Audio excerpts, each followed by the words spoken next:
3 years have passed since the death of Pope Benedict XVI.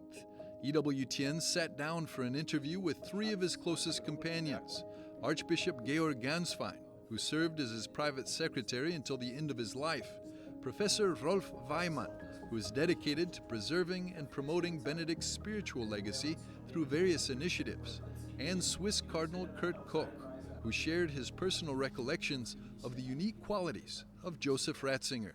Wir haben hier im Vatikan-Büro in Rom Here at the EWTN Vatican office in Rome, we'll ask 3 prominent figures to share with us their impressions of a pope who had a profound impact on Rome and the world. Cardinal Kurt Koch, perhaps I could begin with you and ask, what was your experience of Benedict as prefect, as pope, and also in the period that followed? Ich habe ihn erlebt als ein Christ.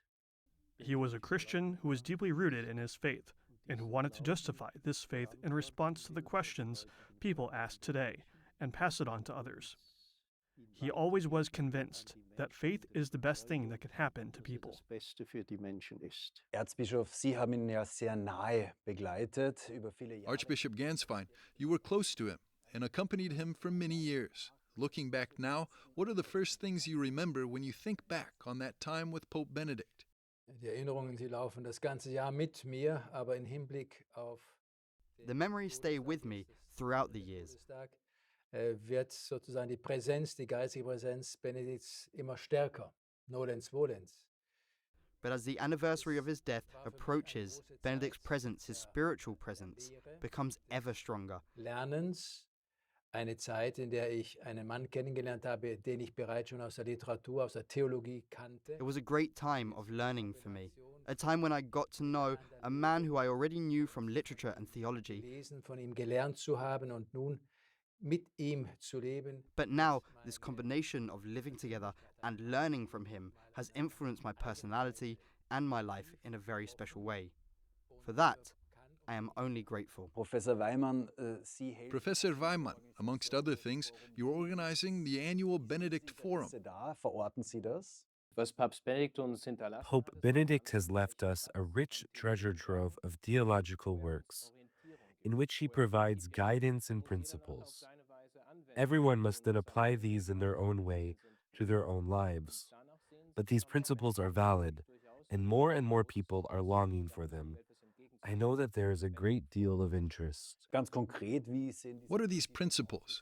What does Pope Benedict's theology look like? Well, first of all, it is a Christ-centered theology, which means that he looks to Jesus Christ in everything.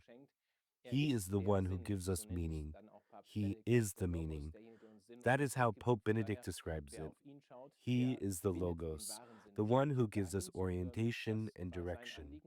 And therefore, those who look to Christ will find the true meaning of life. Und für ihn war es dann natürlich entscheidend, And for Benedict XVI, it was of course crucial that Jesus Christ is the gateway to God. God is not an unknown being who lives somewhere beyond the world, but one who wants to have a relationship with us humans. I believe that Pope Benedict spent his entire life grappling with this question of God.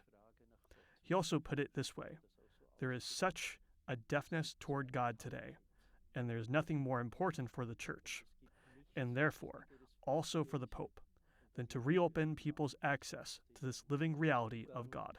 zu dieser lebendigen Wirklichkeit Gottes wieder zu erschließen. Meine Erfahrung ist die, dass es, was das Interesse an der Theologie When it comes to interest in theology, or the theological work of Pope Benedict, or Joseph Ratzinger, in my experience there are actually no differences between generations. People are not just looking for theologians, they are looking for witnesses. Ich würde sagen, die ganze Theologie. I would say that Pope Benedict's entire theology revolves around 2 central words. First, truth, and second, love. It is not unreasonable to believe that God himself is reasonable, but God is not a mathematical reason, but rather a person that reaches out to people, that loves people.